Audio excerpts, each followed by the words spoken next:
Ahora vamos a ilustrar esta compensación entre sesgo y varianza, ambos componentes del error de predicción. Y vamos a hacerlo mediante un ejemplo que se encuentra en el libro de Introduction to Statistical Learning de Gareth James, Robert Tibshirani, Daniela Witten y Trevor Hastings. Vemos aquí un ejemplo en donde tenemos un conjunto de datos de entrenamiento. Vemos este ejemplo, esta muestra. Podemos ver la relación entre X y Y, es bastante no lineal, y de hecho aquí podemos ver la verdadera función f de X en color negro. Entonces vemos que el verdadero proceso generador de datos es bastante no lineal, es flexible. Entonces, ¿cómo generamos cada uno de estos puntos? Bueno, miramos a la verdadera función f de X en color negro, más la realización aleatoria epsilon que habíamos visto en la representación del proceso de generador de datos. Y luego aquí mostramos algunos intentos para tratar de estimar esta verdadera función f de x. Por ejemplo, vemos en color mostaza un ajuste de mínimos cuadrados en estos puntos. Eh, lo cual sabemos que es un ajuste restrictivo. Y vemos claramente en este caso que no es suficiente este ajuste para poder capturar la estructura de la verdadera función f de x. Luego, si nosotros intentamos añadir flexibilidad, vemos un poco más de flexibilidad, vemos la curva en color celeste. Ahora vemos que esta curva en color celeste es más flexible y de hecho se ajusta bastante bien a la verdadera función en color negro. Entonces vemos que este aumento en flexibilidad que obtenemos con esta curva en color celeste es beneficioso porque nos permite estimar de mejor forma a la verdadera función f de x. Entonces aquí añadir varianza nos ayuda, sí es de ayuda, para tratar de capturar la estructura del verdadero proceso generador de datos en color negro. Luego tenemos la curva en color verde, en donde hemos añadido más flexibilidad aún. Y lo que notamos es que esta flexibilidad adicional, en cambio, por otro lado, esta flexibilidad adicional no ayuda. Y de hecho, si nosotros comparamos la curva en color verde, vemos que es muy distinta a la verdadera función f de x.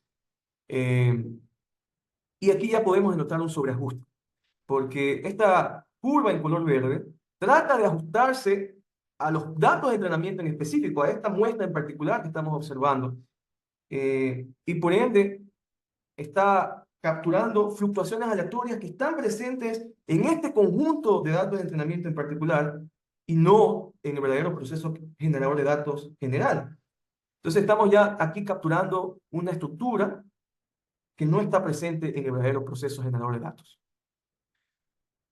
Entonces, podemos visualizar la compensación entre sesgo y varianza para estos tres ajustes. Para el ajuste en color mostaza, mínimos cuadrados, para el ajuste en color celeste, un poco más flexible, y para el ajuste muy flexible en color verde. Entonces,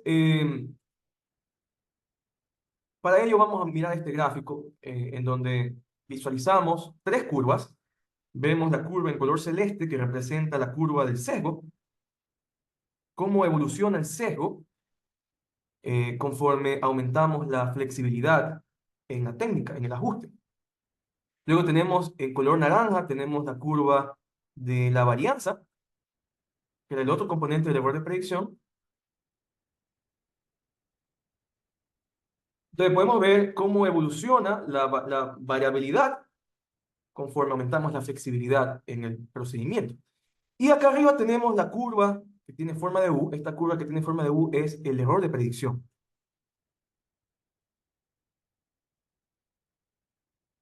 Entonces, estas curvas que vemos aquí corresponden al ejemplo, al proceso general de datos que habíamos visto en la lámina anterior. Entonces, al inicio, si no tenemos mucha flexibilidad, tenemos un nivel alto de sesgo. Por ejemplo, en este nivel de flexibilidad tenemos un nivel alto de sesgo, pero tenemos poca varianza. Eso es lo que correspondería en este ejemplo, para este proceso generador de datos, es lo que correspondería con el ajuste de mínimos cuadrados. En el ajuste de mínimos cuadrados vimos que eh, este ajuste es un ajuste bastante restrictivo, eh, que de hecho impone poca complejidad, poca variabilidad, ¿no? Por ejemplo, aquí tenemos estos puntos, pero ¿qué pasaría si es que si tomamos otra muestra del verdadero proceso generador de datos, no tenemos, por ejemplo, este punto, sino que observamos este punto de acá. ¿O qué pasaría? ¿Cuál sería el ajuste mínimo cuadrado si en lugar de observar este punto, observamos este punto de acá? Que provienen del mismo proceso generador de datos. ¿Qué sucedería con el ajuste mínimo cuadrado si en lugar de este punto, observaríamos este punto de acá?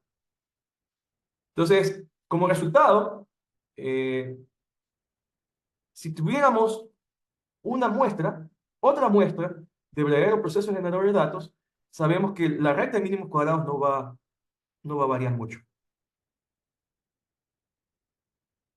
Tal vez mucho menos de esto que estoy mostrando ahora. Tal vez ese ajuste mínimo cuadrado no va a variar mucho, y es justamente por el carácter restrictivo que es ajustar una recta. Entonces, imponer un ajuste mínimo cuadrados es imponer baja variabilidad, porque bueno, el ajuste no es muy variable, ya vemos que es bastante restrictivo, y además, otra forma de verlo es que si nosotros tuviéramos otra muestra de verdadero proceso generador de datos, eh, el ajuste no va a variar mucho de una muestra a otra. Y eso es lo que estamos aquí visualizando. Sin embargo, a pesar de no tener mucha varianza, este ajuste está lejos de aproximar de forma apropiada la verdadera estructura en color de esta curva en color negro. Por lo cual, este ajuste de mínimos cuadrados, a pesar de que impone baja varianza, impone un alto sesgo. Entonces, en esta recta de mínimos cuadrados tal vez estamos en este nivel en donde tenemos un alto sesgo, pero una baja varianza. Entonces, para este ejemplo, claramente necesitamos más flexibilidad. Fíjense que eh, al tener un alto sesgo, estamos en un nivel de error de predicción por aquí.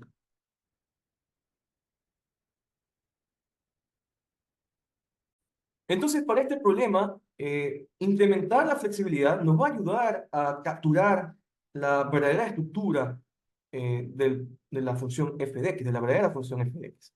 Entonces, es por ello que podemos visualizar aquí que si nosotros aumentamos la varianza, vamos a ver que al aumentar la varianza desde este punto, la reducción en sesgo va a ser mucho mayor al incremento que tenemos de varianza. Y por ello, por ejemplo, en este nivel, desde este punto a este punto acá, vemos que obtenemos una reducción de sesgo que es mucho mayor al aumento en varianza.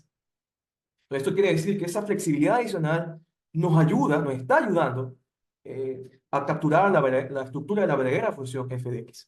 Y por ende, el error de predicción se reduce. Entonces, eh, aumentar la flexibilidad nos está ayudando debido a que la reducción que obtenemos en el sesgo es mucho mayor, la tasa de reducción que obtenemos en el sesgo es mucho mayor a la tasa de aumento en varianza. Y por ello es que vemos que el error de predicción disminuye. Entonces, podemos seguir aumentando aún más la flexibilidad. Podemos seguir aumentando más la flexibilidad. Bueno, para este ejemplo en particular, vemos que ¿hasta cuándo es beneficioso aumentar la flexibilidad? Bueno, hasta este punto. Hasta este punto, la reducción en el sesgo resulta ser mayor al aumento en varianza que obtenemos al aumentar la flexibilidad. Y es aquí en donde tenemos un punto de inflexión en la curva del error de predicción. Porque a partir de aquí, el error de predicción deja de caer. A partir de aquí, imponer más flexibilidad implica obtener una reducción en el sesgo que es menor al aumento en varianza. Y por ende, comenzamos a ver un incremento en el error de predicción. De hecho, vemos en la curva de sesgo que ya aumentar la flexibilidad prácticamente no tiene efecto en el sesgo. Vemos que prácticamente alcanza una especie de asíntota y más bien la curva de varianza sigue aumentando. Entonces, a partir de este punto, la tasa de incremento de la varianza es mayor a la tasa de reducción de sesgo y por ende el error de predicción comienza a aumentar. En otras palabras, a partir de este punto, el aumento de flexibilidad ya no es de ayuda, ya no lo necesitamos, porque este aumento adicional de flexibilidad lo que va a imponer es un aumento en el error de predicción.